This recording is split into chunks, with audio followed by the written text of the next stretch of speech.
Welcome to this week's edition of Flashback Friday, your opportunity to get some good review by listening to episodes from the past that Jason has handpicked to help you today in the present and propel you into the future. Enjoy.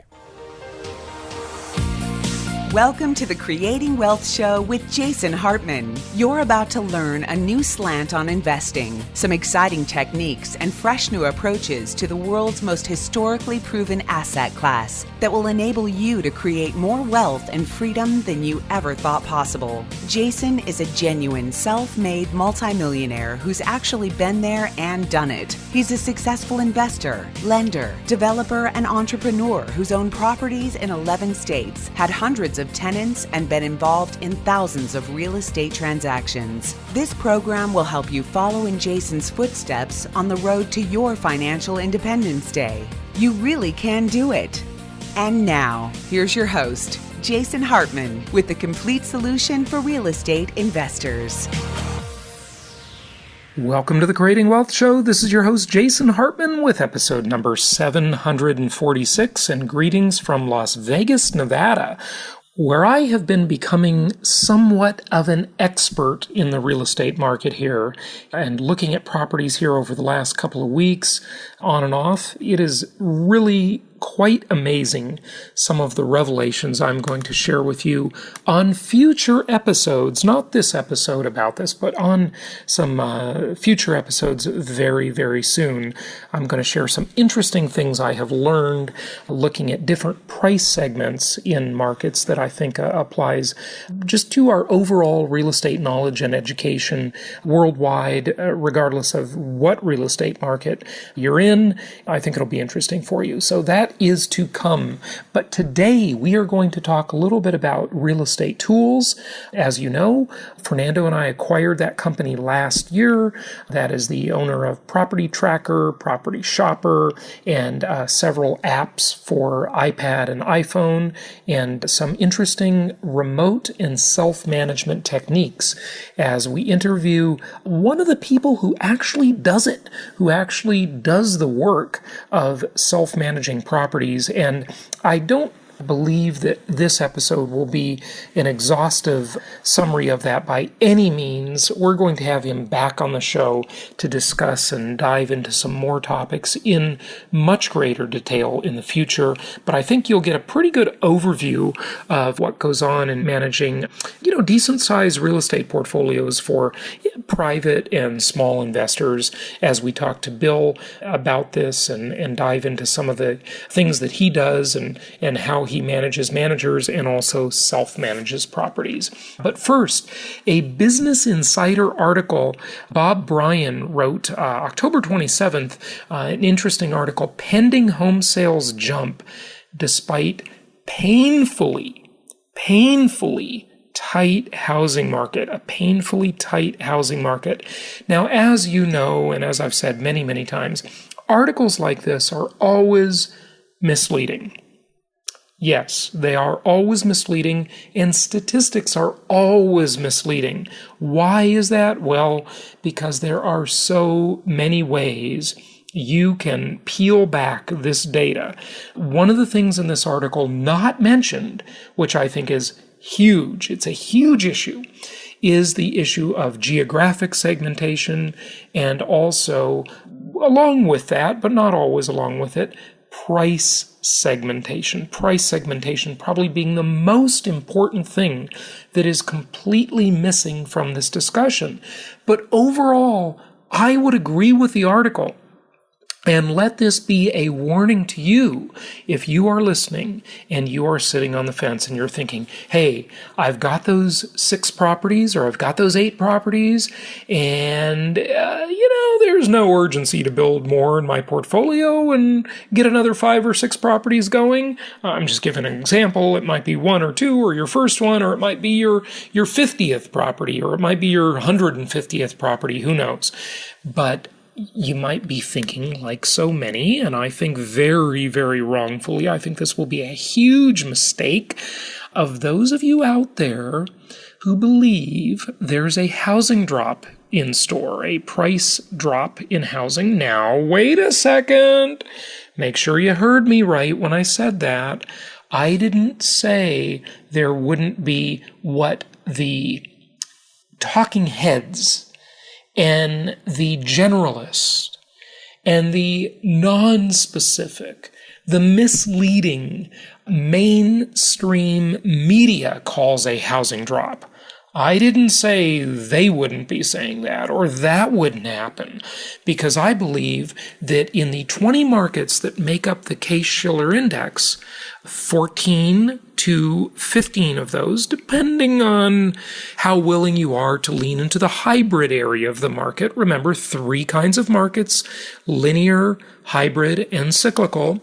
The Case-Shiller Index, 2/3 of the Case-Shiller Index, or no, 3/4 of the Case-Shiller Index is cyclical, high-flying markets that I wouldn't touch. I wouldn't recommend those markets for the prudent overall strategy. Yes, if you're listening to this and you're a wealthy person and you want to speculate a little bit, if you want to take 10% of your portfolio or 10% of your net worth and take some risky bets, hey, feel free. Okay, that's fine. But just understand what you're doing when you do it. You're not being a prudent cash flow investor. You're taking a gamble. You're not following commandment number 5, that is, thou shalt not gamble. And it's interesting, I'm talking about this sitting in my hotel room in Las Vegas, right? But, it's fine to do that because a lot of times you can win on those deals. Okay, I've won on those deals many times. In my old life, when I lived in Southern California, when I lived in Orange County, California, I did a lot of what I used to call investing when I was really just a speculator or a gambler. But a lot of times those things worked out for me. And if they didn't work out, guess what I did?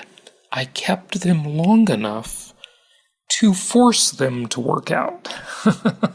What do I mean by that? Well, since income property, since real estate is a game of staying power, it is a game of staying power. If you can sustain your, I don't want to say investments, if you can sustain your portfolio to get to the next cycle, then you can always win. You can artificially win by doing it that way, right? And so many times I did that, and for really decades, I could say with absolute certainty and confidence that I never lost money on a real estate deal. Now, lost, you know how the IRS has the difference between realized gain and loss and recognized gain and loss?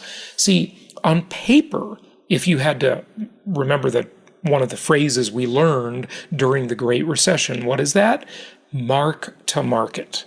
Yes, when these various funds, these various banks, they had to mark to market their assets in their portfolios, and there could be a paper loss on paper, but hey, if you can sustain, then you can force an ultimate win, potentially. Now, granted, you can't always do this, but most of the time you really can, because income property or real estate in general, and even if it doesn't produce income, is a game of staying power. And as long as you can stay, then you can ultimately win the game in almost every case. I mean, there may be a few exceptions out there where things just never come back. Detroit, hey, Detroit, I think I'm talking about you. Yes, I'm not talking about you in recent years, Detroit. I'm talking about you overall. If you took in real dollar calculations and you looked at for example, the Detroit real estate market over the decades, it's never come back. And it may never come back in comparison to its prior glory days. Now, depending on the time sample and the time frame, of course, you can always argue that, hey, in the last 3 years, things have been going up. Okay, great. But what about compared to 20 years ago or 30 years ago or before the Japanese took over the economy car market in the 70s? That comparison, well, that's a long time. Of course, it depends on the sample period. It depends on price segmentation. It depends on on geographical segmentation and all of these different things. By the way, excuse my dog. That was Coco making one of her funny sounds back there. If you heard it, it didn't come from me. Okay, so anyway, this Business Insider article, I've been on a rant and a tangent here. Let me just share with you a couple of things. Pending home sales jump despite painfully tight housing market. Why is it titled that way? Well, more properties went under contract even though inventory was so tight. All right? That's what it means. So if inventory was looser, if there was more inventory in the marketplace, they might have jumped even more. So this equation gets kind of complicated when you're not just making widgets. If you're talking, for example, about Apple and the release of a new iPhone or a new laptop or whatever, they are not really constrained in terms of how many of those they can make. But the real estate market, by its nature, has this built-in massive what? Scarcity. It has a massive scarcity built in. And so sales might have improved even more if inventory wasn't so limited. That's what the title of that article says. Okay, a couple things from the article. Pending home sales grew by 1.5% in the month of September, according to the National Association of Realtors. By the way, always take everything NAR says with a grain of salt, because they're like the cheerleaders for real estate, and they always try to make it sound good. But they do have some great data, and, I don't think they're manipulating the data in any big way. I do think that they will generally try to spin it well. And of course, we've had Lawrence Yun on the show in the past, the chief economist for the National Association of Realtors. And it's been a while since Lawrence Yun has been on. We probably should get him back just to hear what he has to say lately, and so we'll plan on doing that. I'll invite him back on the show. Okay, the jump brought the pending home sales of single-family homes, condos, and co-ops to their fifth highest level of the last year, according to NAR.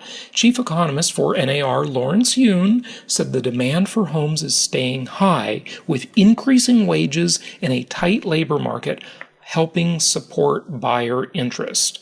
Now, the question, of course, you have to ask yourself there is compared to what? Because overall, if you look at it from, say, the year 2000 or the early 90s, or even some would argue the late 80s, Americans really haven't had a real pay increase in real dollar terms in all those years. But that is another discussion for another episode. We've discussed it before. Going on, the article says, buyer demand is holding up impressively well this fall, with realtors reporting much stronger foot traffic compared to a year ago, said Yun in the release. On the other hand, said Yun, the supply of homes on the market is making the house search for increased number of buyers particularly difficult. Okay, so from a buyer's perspective here, what he's saying, of course, is that, hey, you may be totally motivated to buy a home, you are qualified to buy a home, you are ready to buy a home, you're ready, willing, and able buyer. You go out into the marketplace and you look, and guess what? The inventory is so tight that everything is a trade-off, everything is a compromise, everything is a disappointment. You have your eye on a property and it gets stolen right out from under you. Boom. Just like that. And look, this happens. A lot of you clients listening know this has happened to you. It's happened to you in our network. We do not run the real estate market. We have good properties for you to buy, but guess what? We have other clients too, and these other clients are looking at those properties, and if you're sitting on the fence, if you snooze, you lose. If you don't make a decision, those properties can get stolen right out from under you by another client who is more ready, willing, and able. So you got to be decisive, right? Okay, going on. The one major predicament in the housing market is without a doubt the painfully low levels of housing inventory in much of the country, said Yoon. It's leading to home prices outpacing wages, properties selling a lot quicker than a year ago, and the home search for many prospective buyers being highly competitive and drawn out because of the shortage of listings at affordable prices. There you go. That really sums it up right there very, very well. I don't even need to read the rest of the article because that's the bottom line, folks. Inventory is very tight. However, and here's the caveat to it, it is not very tight in the high-end markets in the McMansion world. We are starting to see in many markets across the country, not that this really matters to you as investors, but I just want you to understand that you need to segment the market up. We are seeing a dramatic increase in days on market for expensive, large McMansion type properties. So I think the high end is definitely petering out in many, many places. Of course, there are always those very high demand neighborhoods with very limited supply of inventory, and those may always be tight markets, okay? But largely in the high-end market nationwide, there are real signs of softening. So if you are listening and you happen to be thinking, well, I'm going to buy a McMansion for myself, be choosy. There's a lot of inventory in most places. Be careful and make sure you negotiate yourself a very good deal. All right? Those are the words to the wise. Most of you aren't even doing that because you're following my advice, which is largely to, of course, invest in bread and butter type housing. And if you can, rent your McMansion. Okay? So more on that on future episodes, as I am going to talk a little bit about what I've learned looking around the Las Vegas real estate market in the last couple of weeks, but even the last couple of months as well, which I think has some good lessons for nationwide investing. So we'll get to that on a future episode. But without further ado, let's talk about tools you can use as a real estate investor. Let's talk about remote management. Let's talk about self-management. And I want to apologize in advance. The sound quality on this interview is not ideal, but it's good enough. And you're going to learn there are some real gems in here. So let's listen in as we talk to Bill about all of those things. Make sure you go to jasonhartman.com. Check out our brand new website. We've worked out a lot of the bugs there, and we've got some new product sections in the store on the website. Some great new products there. Check that out. We've got our Venture Alliance meeting coming up in Phoenix, Arizona. It's going to be an awesome weekend, first weekend of December. You can join us as a guest or join as a full member. You can learn more about that at venturealliancemastermind.com and also at the jasonhartman.com website as well. Remember, you're listening to Flashback Friday. Our new episodes are published every Monday and Wednesday. Let's talk to Bill.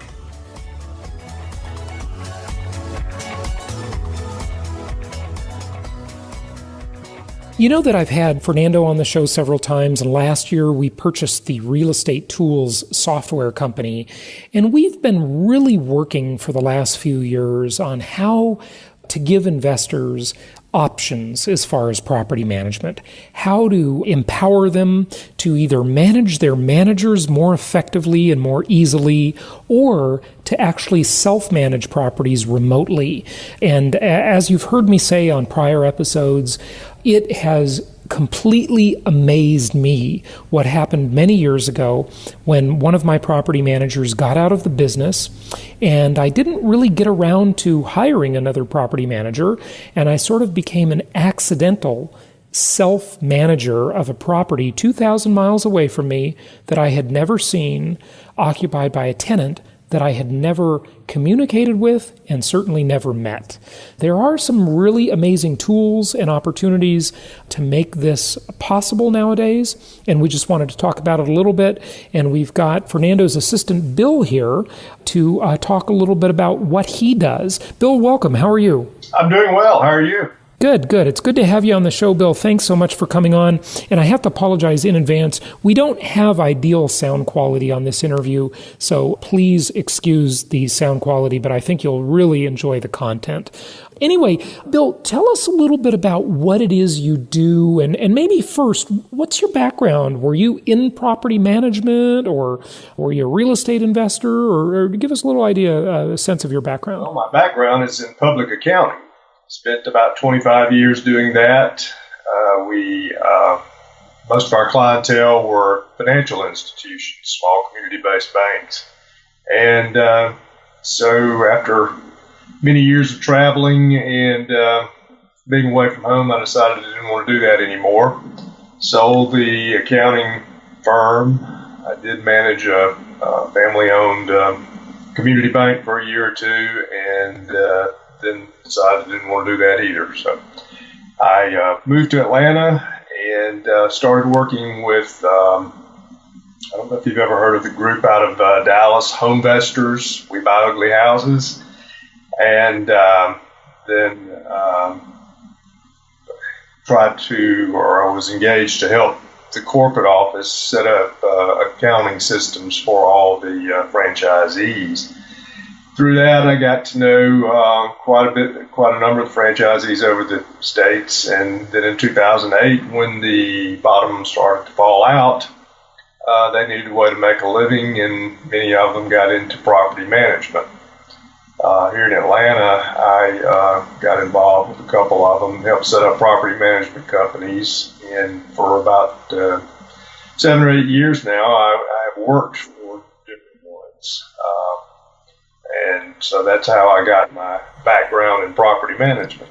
Right, doing accounting for property management companies, right? Well, doing accounting, and then actually for about 5 or 6 years now, I've actually been doing all phases of property management for them.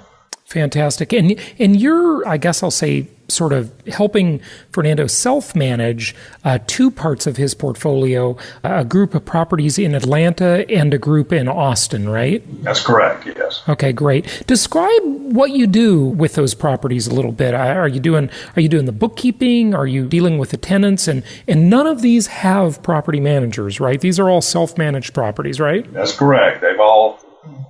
I met Fernando through a property management company that I was working with, and that company managed his properties for about 18 months or 2 years, I guess. And then both he and I decided to leave that company and went with another company that I worked with. And then about 4 or 5 months ago, he decided that he just wanted self-management. He did not want to work for a company or work with a property management company per se. So I agreed to help him. I set up we actually manage properties with a tool called Appfolio, property management software. And I really handle all phases of property management. We show the properties using rent-link lockboxes. Okay, so tell us about the lockbox and how you handle showings when you don't have a property manager to show the properties. What are you doing with the lockboxes? These are called rent-link lockboxes? RENTLY. Okay. And it's each lockbox has its own address, a numeric address, and the rental company, you set up your properties with them, and they push it out to Zillow and all the rental spots that people may be going to rent properties or look for properties to rent. And the owner of the potential renter can register with Rently, get a code, let themselves into the property, and then when they come out, they lock the box back. Rently has timed them as to how long they've been in the property.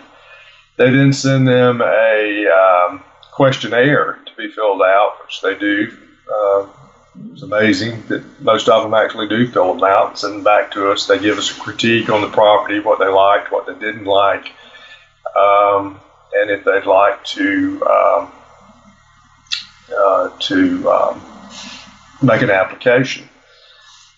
In addition to that, we get guest cards that come in through Appfolio at the same time that we get these rently inquiries, and I go ahead and send them an email with an application link, so that if they get there, they decide they want to do it, then they've already got what they need to start the application process. Of course, they have our contact information. If they want to speak directly to me, they can. But it's amazing how many just go, they see the property, they like it. If they've got any questions, they'll shoot me a text maybe. How do you get that lockbox delivered to and installed on the property? How does that begin? Because you're not near the property, you're not doing this yourself. There's no actual human, in ownership or management that's physically close to that property. So how do you get that lockbox installed and up on that property? Well, of course, in Atlanta, I am close by, so I take. Right, but Austin, you're not. Austin, yeah. But in Austin, we have a handyman that does a lot of work for us.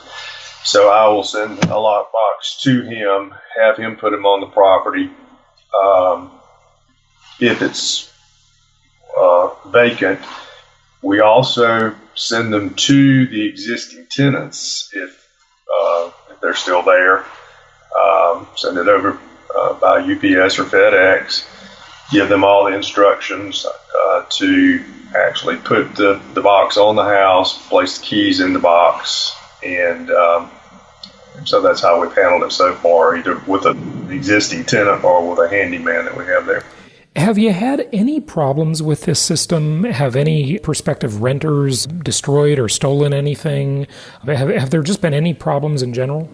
There have not. In fact, we've been using lockbox systems here in Atlanta for years. We rarely show a property. Even before we had something as sophisticated as Rently, we just put a contractor's lockbox on there. The potential renter would call.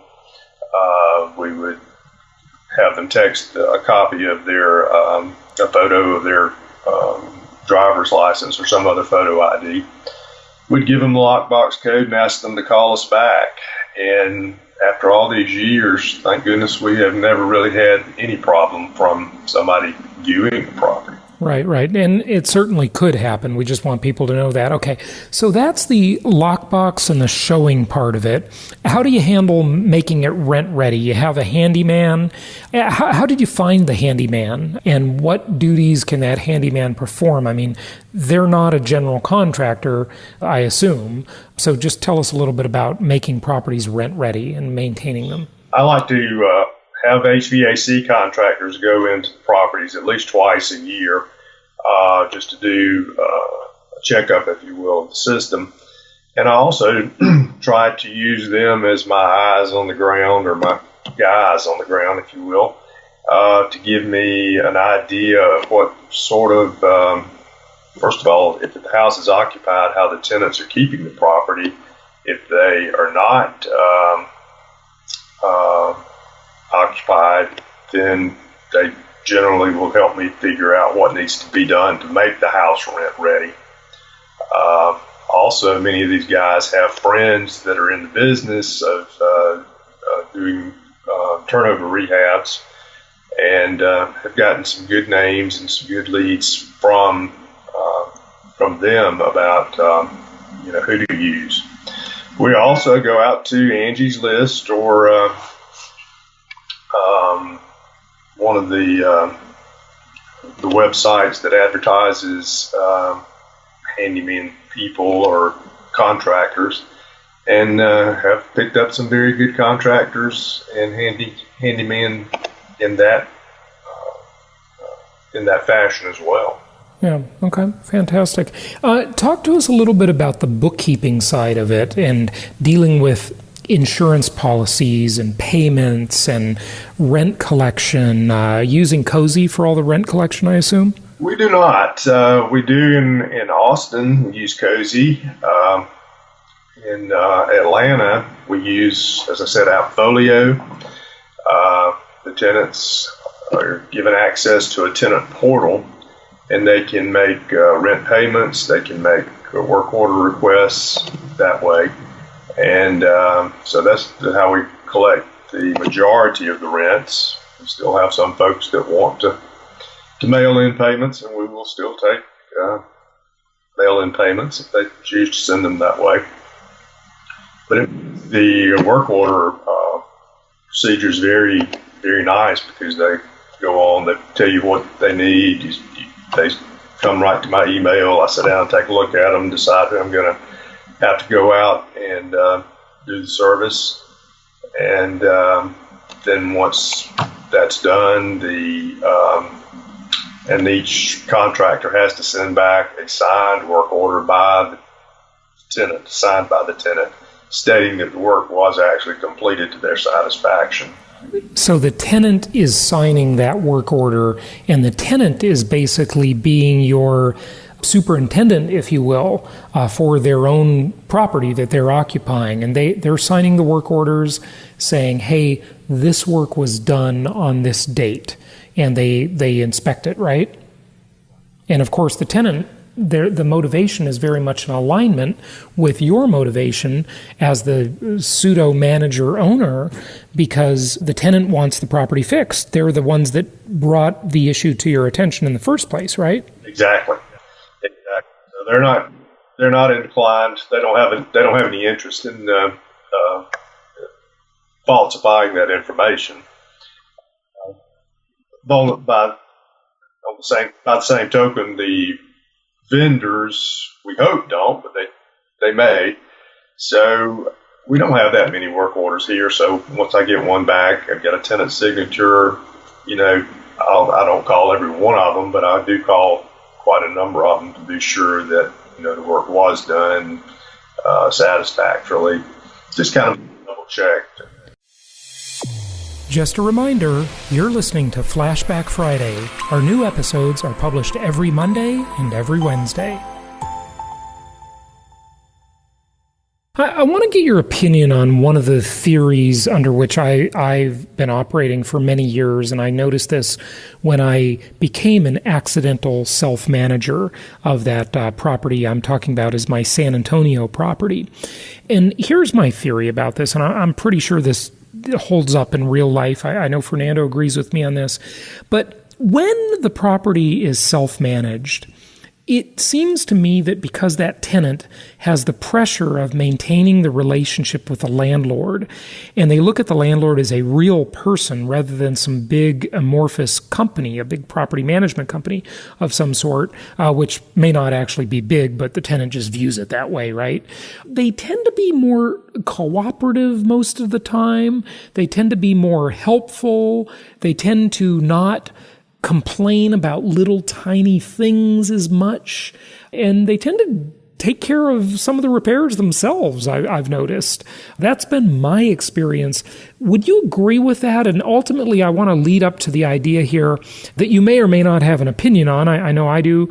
Is it actually easier to self-manage a property than to manage the manager?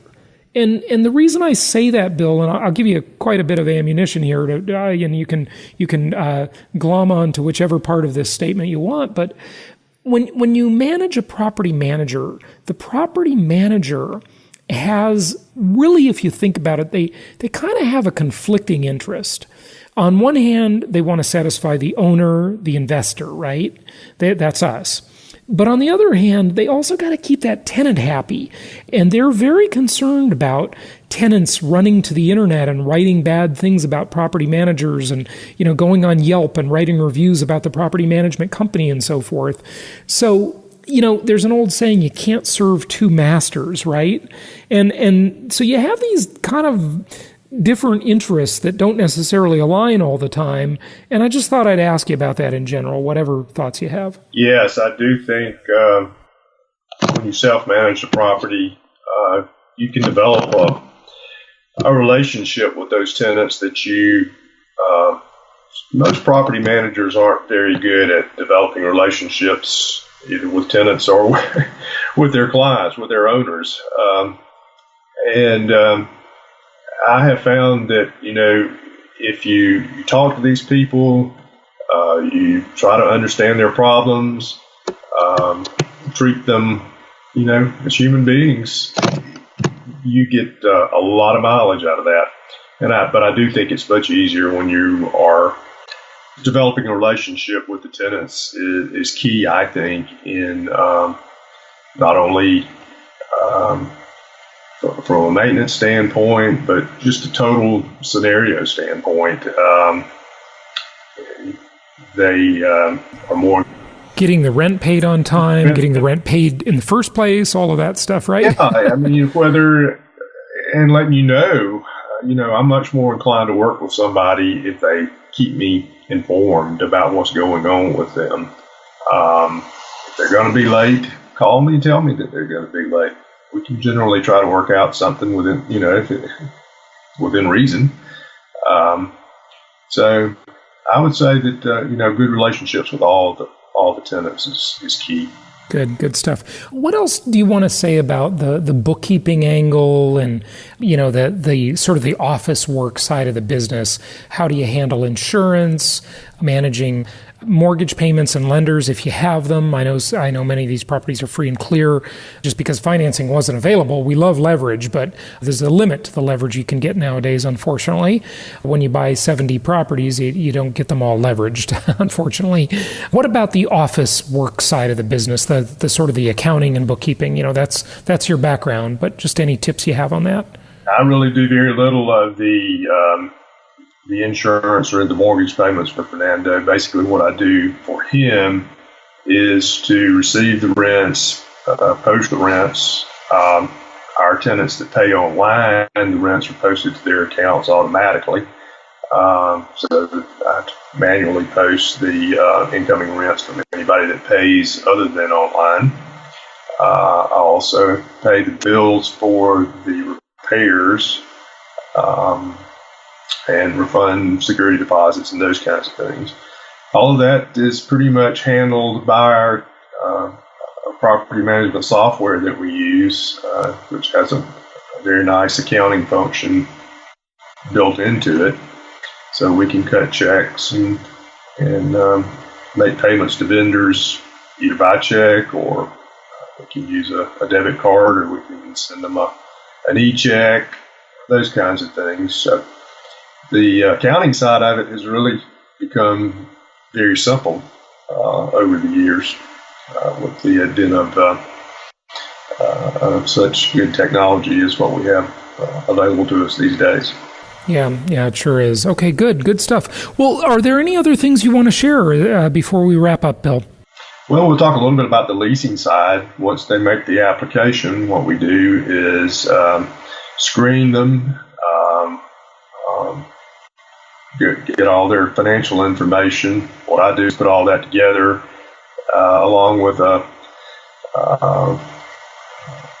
some sort of recommendation for Fernando as to whether I think it would be a good tenant or a bad tenant. Try to weed out a lot of them beforehand, which you always have people applying that shouldn't be applying. I send that over to him. We have a conversation together about it and decide if it's somebody that we're willing to rent to. If they don't have stellar credit, we'll try to decide if we can make it work, if we take a larger security deposit and things. Once we get them approved, if they're not ready to move in immediately, we'll take a holding fee to hold the property for no more than 30 days. We don't like to go 30 days, but we will go that far. Once they're ready to move in, we send them an electronic lease, or send a lease electronically, I should say, for them to review. They actually sign them electronically, and it comes back to us. What software are you using for that DocuSign? Actually, it's built into AppFolio. Oh, it's part of AppFolio. Okay, great. Yeah. We do send move-in inspections that we do before each person moves in. We do one and we'll send it to them for them to sign and send to us by DocuSign. Everything is done electronically. I rarely see these tenants anymore. Yeah, fantastic. It is amazing. There's some great technology out there. Bill, we've got to wrap it up, but I'd love to have you back on the show to talk about some of this stuff in a little more detail and some other aspects of what it is you do. But great work on your part, and thank you for sharing a little bit. And I also want to say thanks to Fernando for inviting you onto the show so that all of our listeners could learn a little bit more about some of the opportunities in the self-management side of the business. And again, as an investor, you followed commandment number 3. If you're part of our system, thou shalt maintain control. You can hire a property manager, either one that you choose, one that we recommend, or you can self-manage, or you can choose between one of the several hybrid options and get some a la carte management services and take a middle road approach as well. So, Bill, thanks again for joining us. Appreciate it. Thanks for having me. Thank you so much for listening. Please be sure to subscribe so that you don't miss any episodes. Be sure to check out the show's specific website and our general website, hartmanmedia.com, for appropriate disclaimers and terms of service. Remember that guest opinions are their own, and if you require specific legal or tax advice or advice in any other specialized area, please consult an appropriate professional. And we also very much appreciate you reviewing the show. Please go to iTunes or Stitcher Radio or whatever platform you're using and write a review for the show. We would very much appreciate that. And be sure to make it official and subscribe so you do not miss any episodes. We look forward to seeing you on the next episode.